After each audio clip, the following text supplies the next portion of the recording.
I'm going to talk to you today, or before that, I want to thank the guys that invited me over here to talk about agriculture and the fields of tomorrow. So in order to speak about the fields of tomorrow, I'm going to start with this picture that you're seeing here, because in order to talk about the fields of tomorrow, we need first to learn from the past. So a few words about myself. I'm a global consultant for marketing, entrepreneurship, and investment in agriculture.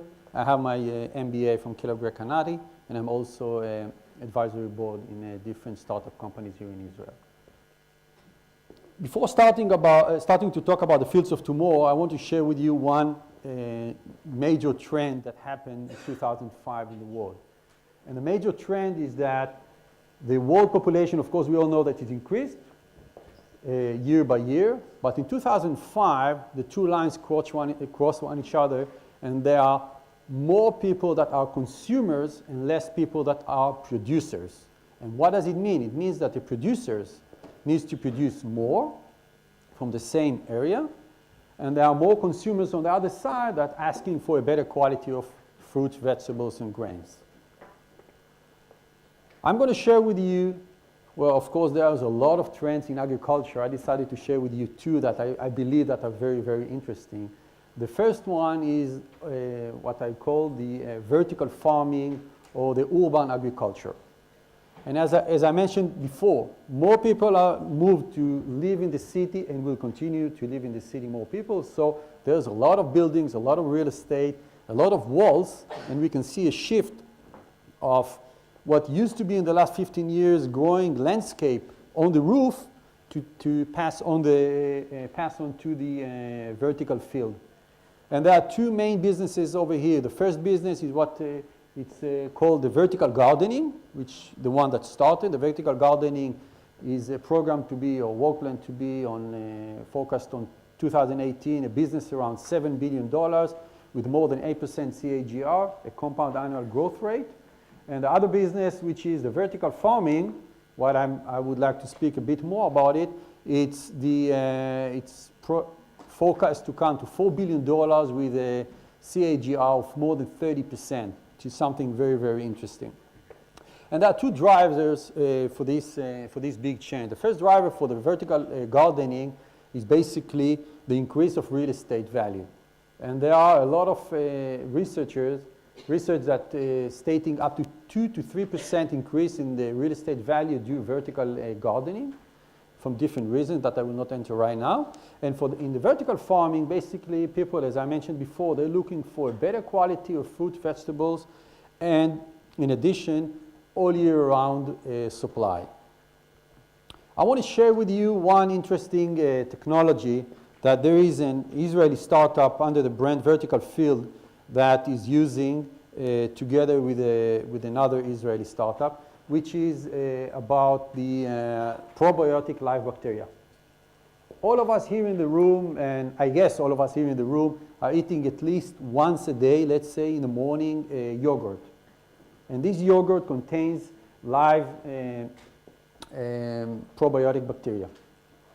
Now, the technology that this company is using is putting these live probiotic bacteria into the soil of the vertical field and into the plants. And the plants and the soil creating conditions, climatical conditions that are favorable for the increase of population of the good bacteria. And these bacteria are spreading in the room. When we're talking about indoor vertical field, it's of course creating a situation where we are sitting now, all of us here, and with all these bacteria that we are spreading outside our nose and mouth. These walls are putting into the room a lot of positive bacteria, and based on market research that we've done in laboratories, we evaluate that there are higher concentration of the good bacteria.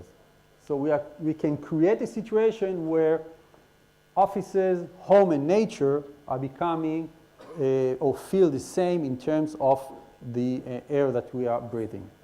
The second interesting business that I would like to share in more details is what it's called precision agriculture. And I will share with you a very personal story. Back in 2009, I was a founder of a precision agriculture startup, and it failed after 3 years. It happened in startups. And one of the reasons it failed, it's because I've built it inside an organization, a big organization. And you can understand why, because it's a different DNA. But I want to share with you the precision agriculture, but in order to understand the precision agriculture, which sounds very digital and connected to what Nava just mentioned before, and the change of mindset of the people, how to work differently, and to rely more on the digital world, first we need to understand who is the customer. Because farmers, as I'm going to tell you, explain to you right now, are driven by 3 emotional values around all the world, all the farmers. And the 3 emotional values are the independence. Farmers like to take their own decision by their own. The second one is the respect to the heritage, to their generation and what brought them here and their grandparents. And the third one is the pride. Farmers are very, very proud of what they're doing.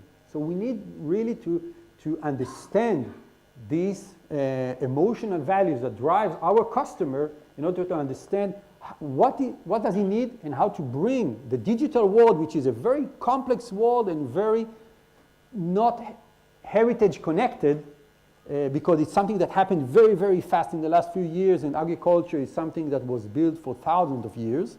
And so how to connect these two worlds. Having said that, farmers are becoming more and more business oriented. You remember before we said that there are less producers, more consumers. What does it mean? That the old producers went to the city, and the one that stays to be producers becoming bigger and bigger. And they are running business. So they are looking for tools in order to run the business. They are looking for ROI tools or any tools to calculate how to manage their business.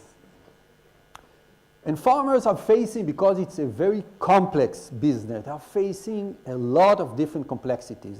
You know, a few years ago, I did a global market research in more than 15 countries around the world. And the first country I went was Australia. So I went to farmers in Australia and asked them, what will make your life simple? And I didn't get any answer. So I went to the second farmer and to the third farmer. And after the third farmer, I realized that I'm asking the wrong question. And I started to ask them, okay, what makes your life complex? And then they started to, for 3 hours, they haven't stopped talking to me and explain what makes their life complex. So there's a lot of complexities that farmers are facing day and every day. And all these complexities, which a major part of them are external factors complexities, which are not in the way that the farmer can control them, are creating an environment of a high risk and a high uncertainty. And this, of course, translated into the fact that the farmer needs to add cost, and that, of course, lowering the profit of the farmer. And what is the number one causing uncertainty in the world for farmers? It's the weather, of course. It's the weather, the unpredictable weather. And the one that will bring or will reduce this uncertainty of the weather and will bring all these data. Look at the last 2 weeks in Israel, what we're facing today. Nobody knows. It's going to rain, it's not going to rain. And they are checking all the time these extra cautious in the news. And finally we say, no, it's not a big rain. So it's very, very complex. And the precision agriculture is very much about solving this problem of the unpredictable weather. So what is it, the precision agriculture? Basically, it's a decision support system, what we used to call a DSS. And a decision support system, it's a system that needs to support the farmer in order to take a better decision to manage his business and to increase his yield and, of course, finally, his income. So this decision support system, the DSS, is based on different sources of information that can start from tensiometers, which is a way to check the concentration of humidity of the fertilizers in the soil, going up the soil to the people, the farmer or the agronomist that go in and doing the monitoring in the field scout, on-station farms, drones that will become more and more actively used in farming, and of course the satellites that are taking different pictures with different technologies and bringing this information to the farmer. And finally, what is it that we're building in the decision support system? It's a system that is based on layers. There's a lot of many layers. And each and every layer is a set of information. So it sounds simple, and it is relatively simple to build each and every layer. The complexity is to look on a one polygon, on a one location, and vertically to cross all these levels of information and to extract the information based on algorithm, of course, to extract the information that is really interesting for the farmer and can help him to take a better decision. And that's the part that is very complex. So one of the elements that precision agriculture and all the companies that are working all around the world, it's something that happened in the last 4 or 5 years in different companies. One of the major acquisitions that was done 2 years ago was done by Monsanto, around $1 billion acquisition of a precision agriculture company. And it's about the scouting and monitoring and reports, because that's finally what brings us the information in order to take a better decision. So what was usually done in the past? Farmers, for many years, they used to go with a piece of paper, with a pencil to the farm, and it's rain and wet, and you're going inside the field, so your pens are getting wetter, and you come and you pointing, the numbers of how many pests or how many insects, if you need to fertilize, etc. And you're going back to your home or to your office, and usually you can hardly even read your paper. And then you're taking, of course, the decision what to do. So now we have all these drones and satellites and picture and NDVI and all these different technologies that help us to come with a better monitoring tools. And these monitoring tools, of course, are digital, connected to our smartphones or to iPad, iPods, etc. And these reports can bring us all these kind of information and graphics that we can take, of course, a better decision in order to support the farmer. Now, it's to finalize, what is it, precision agriculture, and what is the benefit finally of creating this kind of business to support the farmer and there is an interesting company named Taranis in Israel that is doing this job. First, it's starting with a real-time notification. The farmer is standing there.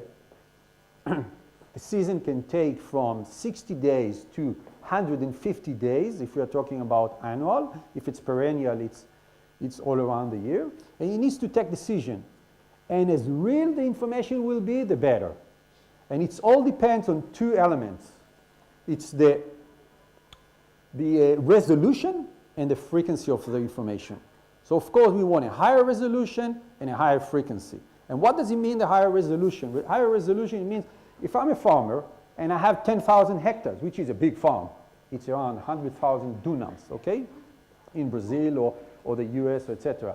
So I'm cropping different crops, different varieties, in different locations, in different geographical or climatical conditions. And, and there is also a topography of the field. So I want to see each and every polygon information. And the polygons are, the circles that we're seeing here, for example. So that's the resolution. I want to be very precise in the resolution. And when I'm talking about frequency, there are today free satellites. But these free satellites are giving us pictures each and every 8 to 16 days. If I'm getting a picture each and every 16 days, in the crop life cycle, I'm already way too late in order to take decision what to apply and if to apply and when to apply. If it's a fertilizer or a crop protection product, or if to harvest or not. So the frequency of the information is something very, very critical. And there are companies today that have a very good technology. Still, there's a lot to do in this field. And that translated into efficiency. When we have this high resolution and high frequency, of course, we are much more efficient in the field in each and every thing, work that we need to do in the field, if it's connected to the harvest or the crop protection or fertilizers, or when to move the people from the employees from one field to another, etc. And that, of course, creating confidence, going back to the farmer, to the customer that we talked before. So that creates confidence. We will not, the uncertainty will stay. We're just reducing the uncertainty of the farmer and creating more confidence. And that, of course, is translated into value for money, which is finally Remember, the farmers are becoming more and more business-oriented, so they want value for money for their business. Up to here, I had 15 minutes. I tried to be on time. So thank you very much.